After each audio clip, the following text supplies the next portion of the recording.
Man, this is awesome. Um, the solar, of course, is producing more power than the house is using, of course. And wife is cooking. The stove is on, the oven, and the washer and the dryer are on.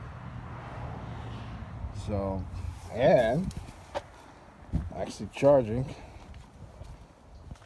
i3.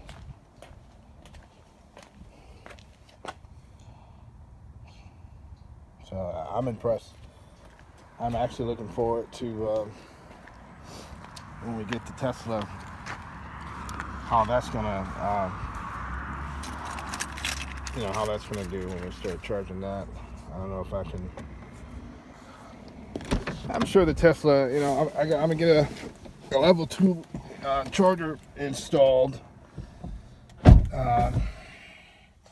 I can do it myself, but of course I need to be a licensed electrician, so I'm gonna hire a guy to do it. So the guy that did my furnace, he's a licensed electrician, so I'll let him do it.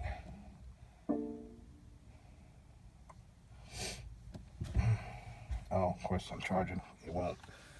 I forgot because it's charging. I can't start the car. But let's see how many. It shows the.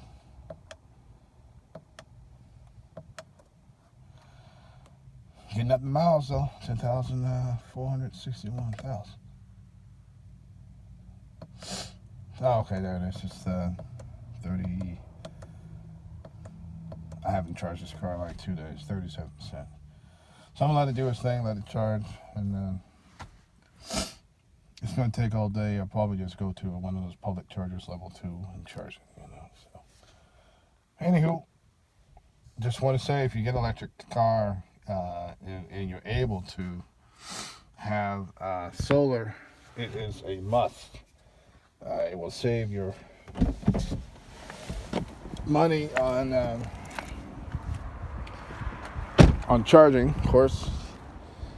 And let's see. Oh, we're good. It saves you a lot of money on charging, right? And during the day, and of course you can get the special rates at night. So, and it's still going to the left. Awesome. So this car I put it on charge about 3 hours ago, and the meter's been going backwards. So this is not costing us a dime. So when I add more solar, it's definitely going to be a must with the level 2 charger, and of course the Tesla when that comes. So anyway, y'all have a good Wednesday. Talk to you later.